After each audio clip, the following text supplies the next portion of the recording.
말씀을 사모합니다. 우리가 들려주실 하나님의 말씀에 집중하게 하시고 그리고 그 말씀을 아멘으로 받을 수 있도록 성령님께서 은혜를 베풀어 주시기를 원합니다. 악한 마귀 사탄이 하나님의 말씀을 뺏어가지 않도록 은혜 되어 주시옵소서. 예수님 이름으로 기도드립니다. 아멘. 여러분, 제가 이 구절을 설교할 때 많이 인용을 했어요. 그런데 제가 이 구절만 가지고 설교하기는 아마 처음이 아닌가 그렇게 생각합니다. 여러분, 성경은 약 1500년에 걸쳐서 40명의 저자에 의해서 기록이 되었다는 걸 여러분 알고 계시죠? 그런데 그 40명이 저자지만 그러나 성경의 진짜 저자는 우리가 하나님이라는 걸 알고 있죠. 그래서 구약 성경과 신약 성경을 이렇게 보면은요, 통일성을 가지고 있습니다. 그 통일성 중에서 한 가지만 제가 얘기를 하면은요, 하나님께서는 믿음의 사람들에게 성령님을 보내주시고 그리고 그 성령님을 통해서 하나님의 일을 하셨다는 거예요. 다시 말씀드리면은 성경에 나타난 위대한 인물들, 그 신앙의 인물들의 자칫 뒤에는 누가 있느냐 하면 성령님이 계시다. 제가 몇 사람만 예를 들어보도록 하겠습니다. 구약 성경의 위대한 인물인 모세가 나오죠. 자, 민수기 11장 25절 보면은요, 여호와께서 구름 가운데 강림하사 모세에게 말씀하시고 그에게 임한 영을 70장로에게도 임하게 하시니 그랬어요. 여기 보면은 모세에게 누가 임했다는 걸 알 수가 있습니까? 성령님께서 임하셔서 그를 그렇게 사용하셨다는 걸 알 수가 있는 거예요. 모세에게 임하신 성령님께서 70장로에게도 임하시니까 어떤 일이 벌어졌습니까? 평범했던 사람들이 여기 임하실 때에 그들이 예언을 하다가 다시는 하지 않고 성령님께서 임하시니까요, 70명의 사람들이 모세처럼 예언을 하는 거예요. 그래서 우리가 영적인 지도자로 쓰임받기 위해서는 누가 함께 해주셔야 되느냐면 성령님께서 함께 해주셔야 된다는 걸 알 수가 있는 거예요. 여러분, 우리 그리스도인들이 세상에서 어떤 지도자적인 위치에서 일을 하기 위해서는 누가 도와주셔야 되느냐? 성령님께서 도와주셔야 됩니다. 여러분들이 회사에서, 학교에서, 어느 공동체에서 여러분들이 지도자로서 일을 한다. 그러면 누가 도와주셔야 되느냐? 성령님께서 도와주셔야 됩니다. 성령님께서 모세와 함께 하시니까 모세가 위대한 영적인 지도자로 쓰임받은 거예요. 여러분, 그 솔로몬 성전이 만들어지기 전에 성막이 있었잖아요. 이스라엘 백성들이 광야 생활할 때 그 성막을 중심으로 생활했지 않습니까? 그 성막을 누가 만들었느냐는 모세가 만든 게 아닙니다. 출애굽기 31장 2절에서 5절에 보면요, 내가 유다 지파 훌의 손자요 우리의 아들이 부살레, 이 부살레를 하나님께서 지명하여 부르시고 하나님의 영을 그에게 충만하게 하셨다 그랬잖아요. 이 사람이요, 성막을 만드는 총책임자가 이 부살레예요. 근데 이 사람이 그냥 뭐 자기 지혜로 만든 게 아니에요. 하나님께서 이 사람을 부르시고 그에게 뭘 주셨느냐면 하나님의 영 성령님을 부어주셨어요. 그러니까 그에게 뭐가 생겼습니까? 지혜가 생겼어요. 총명이 생겼어요. 지식이 생겼어요. 여러 가지 재주가 생겼어요. 그래서 그 여러분 성막을 보면은요, 얼마나 복잡한가 몰라요. 법궤를 만들어야 되고요, 지성소를 만들고 성소를 만들고 그 다음에 그 번제단을 만들고 뭐 뜰을 만들고 그 다음에 그 굉장히 복잡해요. 근데 그런 거를 만들려면 여러분 그 법궤의 그 양쪽에는 천사가 이렇게 날개를 쫙 펴고 있잖아요. 그걸 새기려면은 새겨가지고 금으로 이렇게 만들었는데 그거 만들려면 아무나 못하죠. 저보고 하라고 못해요. 그런 재주가 없어요.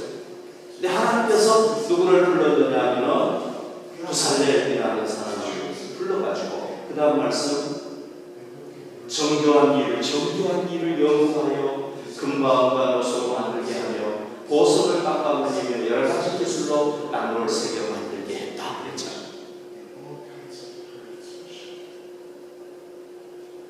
그러니까 여러분 오늘도요 우리가 직장에서나 학교에서 지혜가 필요하면 누구의 도움을 받아야 되느냐? 성령님의 도움을 받아야 돼요. 지식, 학생들 지식이 필요하죠. 지식을 잘 배워야 되잖아요. 학교에서. 누구의 도움이 필요하냐? 성령님의 도움이 필요합니다. 성령님이 함께 하시면은요 여러분 이 부살렐이라는 사람은 성령님께서 함께 하시니까 뭐 그냥 보통 사람들이 가진 지혜와 지식, 재주를 주시는 게 아니라 특별한 재주를 주시는 거예요. 여러분 재주라는 게 뭐예요?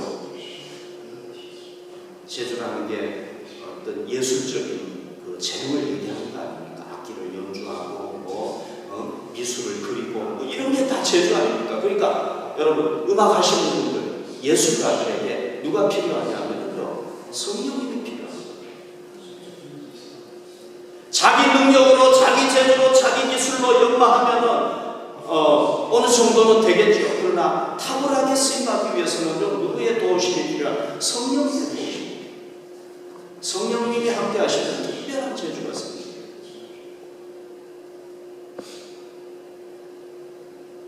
그래서 성령님께서 이렇게 하나님께서 보내서 역사하신 걸 알 수가 있습니다. 그 다음 구절도 보십시다. 사무엘상 16장 13절 14절에 보면요 사무엘이 기름 불병을 가져다가 그의 형제 중에서 그에게 부었더니 이날 이후로 다윗이 여호와의 영에게 크게 감동했습니다. 여러분 다윗에게 사무엘이 기름을 부어가지고 왕으로 세우시니까 그 세우시는 순간부터 누가 함께 하시냐? 성령님께서 함께 하시는 거예요. 자, 그 다음 구절 보십시오. 원래는 그 성령님이 누구에게 계셨느냐고요? 초대 왕이었던 사울 왕에게 있었어요. 그런데 사울 왕이 하나님께 불순종하니까 하나님께서 어떻게 합니까? 새로운 왕 다윗을 세우니까 사울에게 있었던 성령님이 그에게 가는 거예요. 이제 그리고는 사울에게는 성령님이 떠나니까 누가 옵니까? 사울에게서 떠나고 여호와께서 부리시는 악령이 오니까요 그가 번뇌하게 되고 결국은 인생을 실패하게 되는 거예요. 여러분 우리가 인생을 성공하느냐 신앙으로 성공하느냐 실패하느냐 또는 내가 어떤 직분을 맡아서 사회에서 직분이든지 하나님의 직분이든지 맡아서 내가 감당하느냐 못 감당하느냐는 누구에게 달려? 성령님이 도와주십니다. 그래서 구약시대에 보면은요 하나님은 하나님의 사람들을 세우셔가지고 쓰시는데 반드시 어떻게 하셨느냐면은 그에게 하나님의 영을 부어주시고 하나님의 영이 임하게 하셔가지고 일하셨던 것을 볼 수가 있어요. 요엘 선지자 아시죠? 구약의 요엘 선지자. 이 요엘 선지자는요 1장, 2장, 3장, 3장밖에 안 되는 짧은 예언을 해준 선지자인데요. 이 요엘 선지자에게 굉장히 중요한 것 한 가지가 있었습니다. 그게 뭐냐면요 성령님에 대해서 예언을 했다.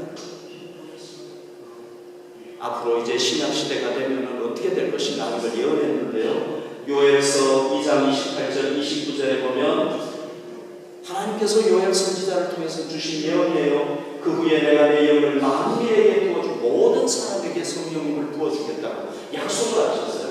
너희 자녀들이 장래일을 말할 것이며 너희 늙은이들 꿈을 꾸며 너희 젊은이 그러니까 뭐 젊은이든 늙은이든 할 것 없이 모든 사람에게 부어주시고 그때라는 건 뭐냐면 말세를 얘기하는데요. 말세라는 건 종말을 얘기하는데 성경에서 보통 종말이라고 얘기했을 때는 예수님께서 처음 오신 때부터 재림하신 때까지 전 기간을 얘기하는 거예요. 그러니까 신약시대 전체를 얘기하는 거예요. 신약시대에는 내가 또 내 영을 남종과 여종 하나님의 남자종 여종 모두에게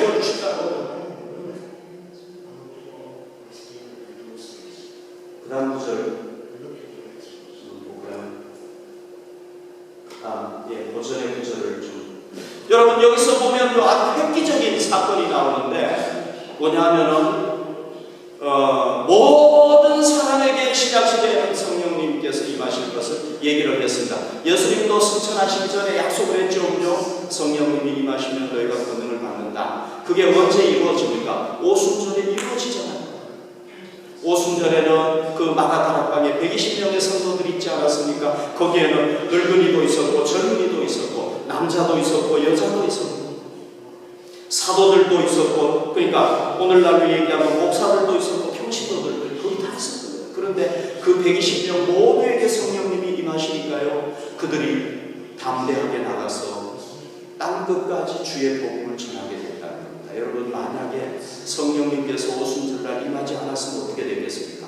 오늘날 사도행전의 역사가 웃겠죠. 성령님께서 임하시니까 그런 역사가 일어났다. 그래서 성경에 나타난 성령님의 역사를 보면은요, 신약과 구약에서 구별된 차이점이 있고 공통점이 있는데요. 그 차이점은 뭐냐면 구약 시대에는 특별한 사람들에게만 임했다는 겁니다. 기름 부음 받은 왕이나 제사장이나 선지자 이런 사람들, 하나님께서 특별히 불러 쓰신 사람들에게만 임했다면 신약 시대에는 어떻게 돼? 모든 성도들에게 그 공통점이 뭐냐? 공통점은요, 신약이든 구약이든 성령님께서, 하나님은 성령님을 보내주셔가지고 그 사람을 통해서 일하신다는 거예요. 성령님께서 함께 하시라 우리가 쓰임받는다는 거예요. 하나님의 사람으로 쓰임받는 거예요. 성령님께서 함께 하시지 않으면 내가 그냥 일을, 진짜 하나님의 사람들, 성도들은 어떤 사람이냐? 성령님께서 오셔가지고 쓰시는 사람들이 성령이세요. 그 진짜 하나님의 사람들이, 그게 공통점이에요. 여러분 혹시 그 TV를 보셨는지 모르겠는데요, 나단 모리스라는 청년 사역자가 있어요. 그 친구는 그 사람들에게 말씀을 전할 때 보면은요, 얼마나 저는 생활의 피해예요. 저도 좀 열정을 가지고 전한다고 생각하면 저는 글쎄요, 이렇게. 이분은요, 처음부터 끝까지 막 소리 지르고, 한 말씀을 한 2시간 전하면은요, 1시간 정도 지나면은요, 이렇게 막 옷이 젖기 시작해요. 이렇게 양복이 막 축축해요. 그렇게 열정을 가지고 전한 사람. 저는 양복 이렇게 막 상의가 젖어보진 않아요. 근데 그분은 그 청년인데요, 지금 한 20대 청년이에요. 그렇게 보고 있죠. 성령님께서 그를 막 감동을 시키시니까 그렇게 전하지 않을 수 없는 거예요. 그런데 이 청년이요, 나단 모리스라는 청년 사역자가 목사님의 아들이에요. 16살 때부터, 그러니까 청소년 시절에 타락하기 시작했어요. 집도 나가가지고 살고 타락하기 시작했어요. 한 번씩 이제 자기 집에 방문을 하면은 아버님과 어머님, 그 목사님과 사모님이 이렇게 기독교 TV를 보고 있었는데 유명한 설교자들이 나와서 막 설교를 하는데 자기는 안 들으려고 하는데도 막 들리는 거예요. 그런데 그 설교를 듣는데 자기도 모르게 막 감동을 받아가지고 눈물이 막 출출 나는 거예요. 그런데 이제 그거를 막 애써 감추려고 하고, 그렇게 청년 시절을 지낸, 청년 시절을 이렇게 지나게 되는데요, 어느 날 그에게 성령님께서 임하셨어요. 강력하게 임하셨는데요, 성령님께서 권능의 불로 임하셨는데요, 머리부터 발끝까지 막 성령님의 그 권능의 불이 막 그를 감싼 거예요. 그 감당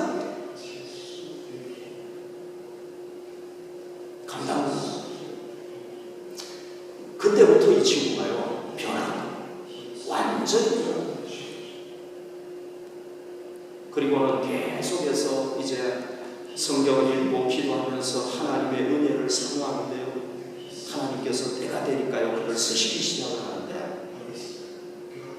사람들 앞에 나가서 복음을 전하는데요, 열정을 가지고 복음을 전하면요, 그에게 임하셨던 그 성령님의 권능의 불이요, 사람들에게 막 번져갑니다. 열정이 없는 사람들이 막 열정이 생기고요, 병자들이 막 치유가 되고요, 벙어리, 귀머거리 이런 사람들이 막 낫게 되고 엄청난 역사가 일어나는 거예요.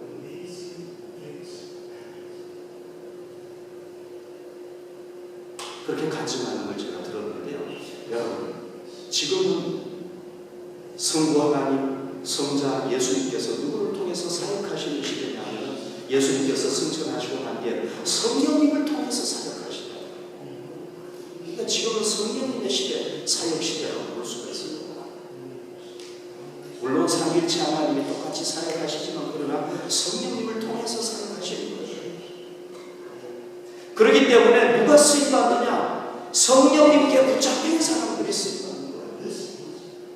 성령 충만한 사람들이 쓰임받는 거예요.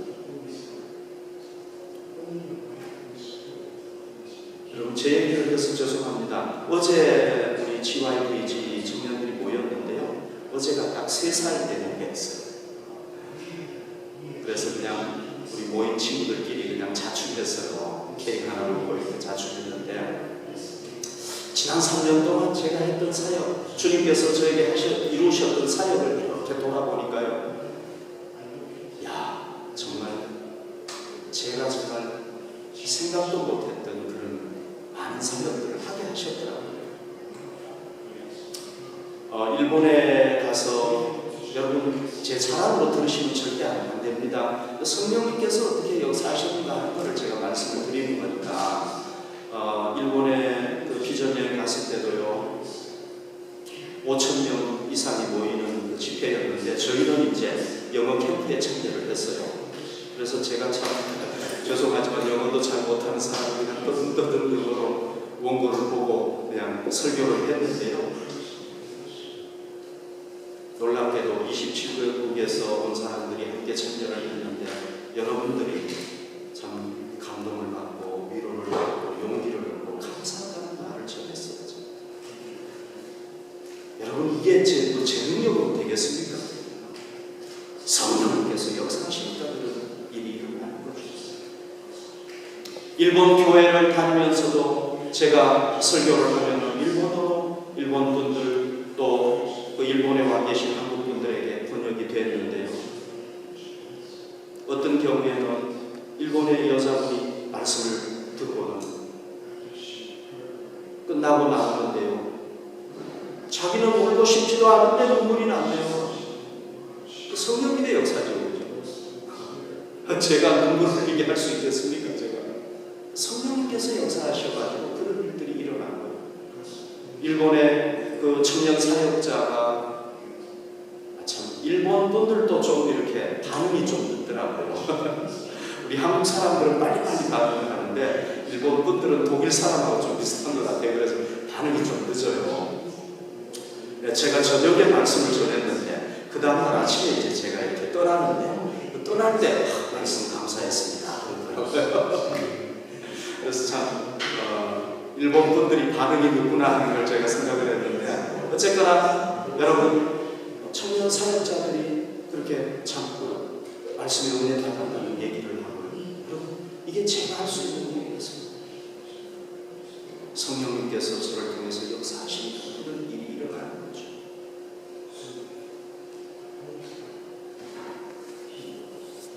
거죠. 제가 여러분들에게 누누이 말씀드렸지만 저도 지금 부족하지만 하나님께서 성령님의 권능으로 피를 부어주셔서 그 이후로 제 사역이 정말 많이 달라졌고 놀랍게 변화되었다고 했습니다. 그래서 저는요, 이번에 일본을 방문해서 집회 중에도 그리고 교회를 방문하면서도 제가 할 수 있는 한 우리가 성령으로 충만해야 됩니다. 성령님의 우리의 임재 속에서 살아야 된다. 그렇지 않으면 안 된다. 그리고 오순절 그 성령 강림의 사건이 그때만으로 끝나는 것이 아니라 오늘 우리에게 일어나야 된다. 우리의 것이 되어야 된다는 것, 우리 사건이 되어야 된다는 것을 저는 계속해서 강조했습니다. 그게 제 사명이라고 했습니다. 왜? 하나님께서 저에게 그것을 체험하게 하셨기 때문에 제가 그걸 전해야 된다고 했습니다. 사랑하는 성도 여러분, 하나님은요, 성경의 인물들처럼 오늘 우리 시대에는 우리를 쓰시기를 원하시는 줄 믿습니다. 우리를 통해서 주님께서는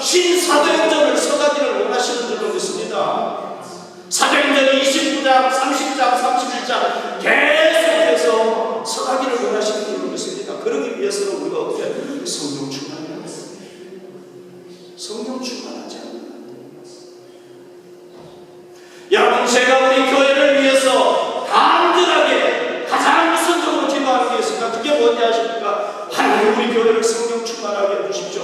우리 성도들 성령 충만하게 해주십시오. 그게 저의 가장 우선적인 기도 제목입니다. 우리 GYG 청년들 여러분, 제가 계속해서 강조하는 부분 중에 하나가 그거예요. 제가 모임 때마다 기도하는 것, 그들을 위해서 제가 개인적으로 기도하는 내용은 뭐냐? 하나님 우리 청년들을 성령 충만하게 해주십시오. 왜? 그렇지 않으면 우리가 승리할 수 없어요. 그게 성령의 원리예요. 사랑하는 성도 여러분, 우리 다 성령 충만해서 하나님 앞에 쓰임받읍시다. 그러면 성령 충만하는 방법이 뭡니까? 어떻게 해야 됩니까? 오늘 사도 바울은요 우리에게 그 자기가 직접 체험하고 난 뒤에 그 방법을 우리에게 가르쳐주고 있는데요, 두 가지 방법이 있어요. 첫 번째는요,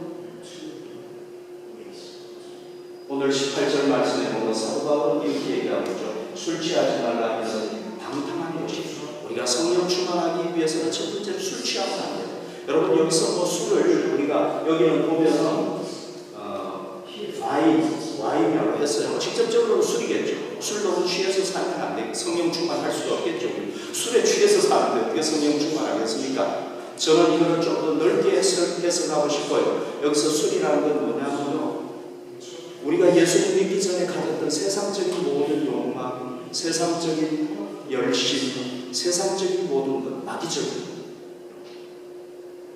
세상의 쾌락, 세상의 즐거움, 오락, 이런 것. 우리가 예수 믿기 전에 막 우리가 그 매진했던 그 돌진했던 거 있잖아요. 그거 세상적인 그거에 충만하지, 그거에 취하지 말고. 여러분 제가 얘기하는 거는 그것 없이 살라는 게 아니에요. 그것 없이 우리는 이 땅에서 살 수가 없어요. 그것 없이 살려면 달나라에 가야 되겠죠. 그런 얘기가 아닙니다.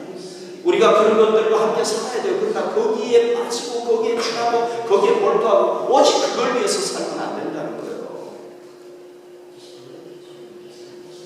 왜? 술 취하지 말라. 여러분 세상 것에 취하게 되면 어떻게 방탕하게 된다. 방탕하게 된다는 건 뭐냐? 결국은 성도가 타락하게 됩니다. 여러분 우리가 세상의 즐거움을 취하고 세상에서 기쁨을 취하고 세상의 오락에서 우리 만족을 얻고 이러면요 우리 절대로 성령 충만할 수 없어요. 바울은 이렇게 얘기했습니다. 갈라디아서 5장 17절에 보면은요, 육체의 소욕은, 육체의 소욕이라는 건 뭡니까? 내가 세상적으로 즐거움을 얻는 거, 이런 거 얘기하는 거 아닙니까? 세상 육체의 소욕은 성령을 거스린다고 그랬어요. 성령은 육체를 거스리나니, 여러분 성령 충만하면서 세상 것도 충만하고 이렇게 안 돼요. 그게 불가능한 거예요. 그건.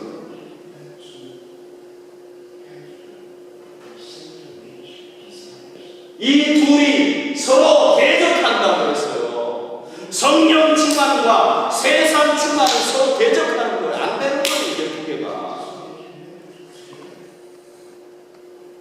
여러분 같은 병에 단물, 스물이 다 담길 수 있나요? 안 되는 거예요. 담길 수가 없는 거예요. 대적하고 너희가 원하는 것을 하지 못하게 해야. 그러니까 우리가 세상으로 충만해 있으면 성령 충만할 수가 없는 거예요. 이게 원리예요, 원리.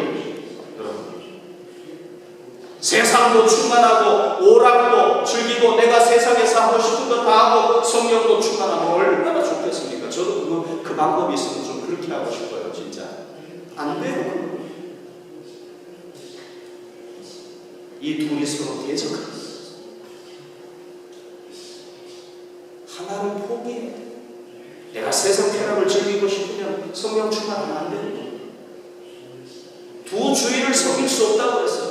하나님과 세상을 겸하여 섬길 수 없다고 했어요.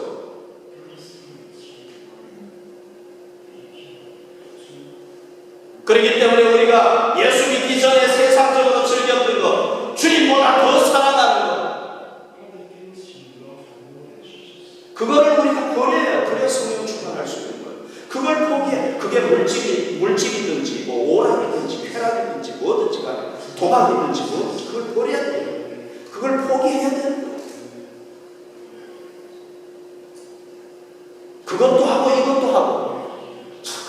있으면 얼마나 좋겠어요. 안 된다고 그랬어요.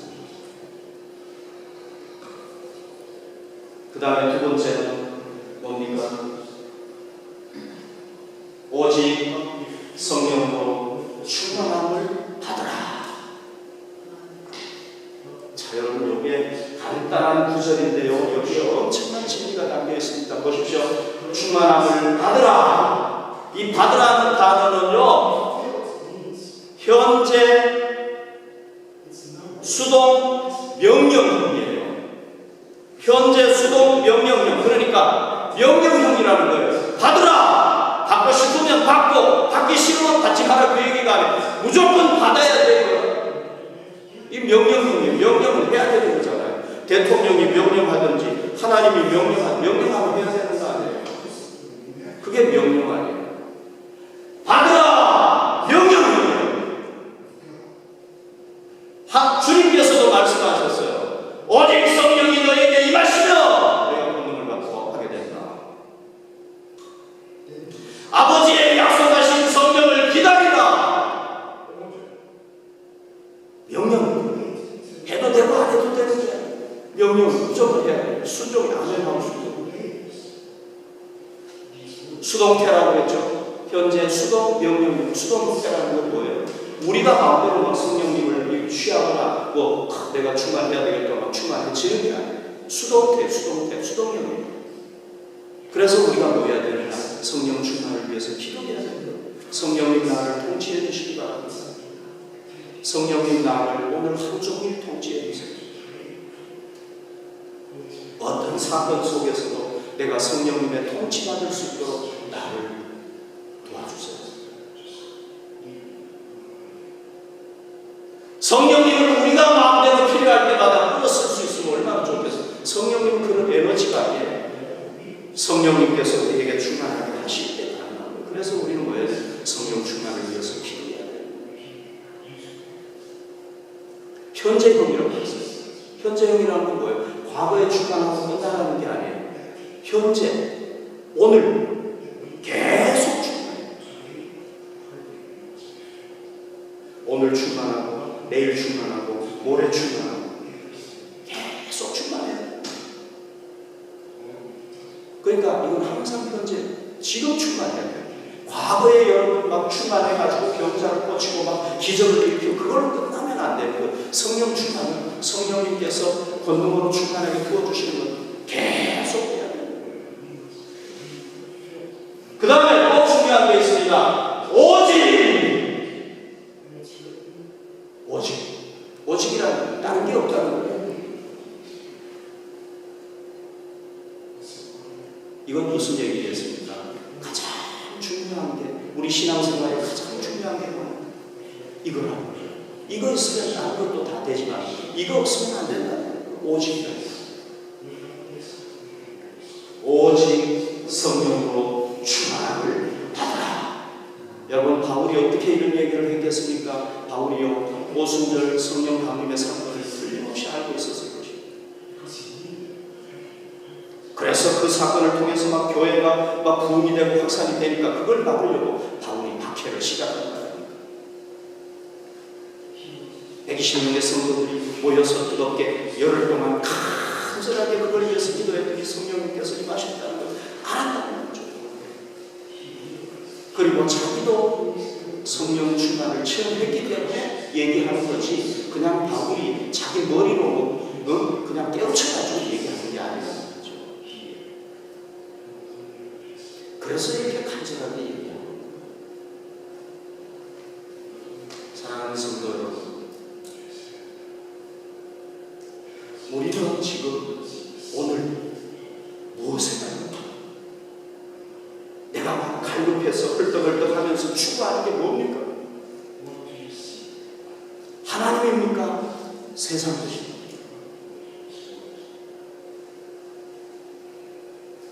우리가 지금 갈급해하는 게 뭐예요? 우리는 지금 뭐 때문에 근심합니까? 세상 것을 더 긁어모으기 위해서, 그걸 위해서 근심합니까? 아니면 하나님을 위해서 근심합니까?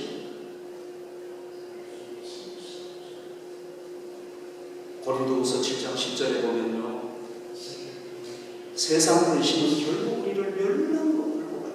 그러나 하나님을 위한 근심은 후회할 것이 없는 근심이고 우리에게 영생을 준다는 것입니다. 여러분, 우리가 뭘 근심합니까? 지금 우리는 뭘로 충만해 있습니까요? 여러분들의 마음, 여러분들의 몸, 뭘로 충만해 있습니까? 하나님으로 충만해 있습니까? 아니면 세상 것으로 충만해 있습니까? 성령님으로 충만해 있습니까? 아니면 세상의 영광으로 충만해 있습니까?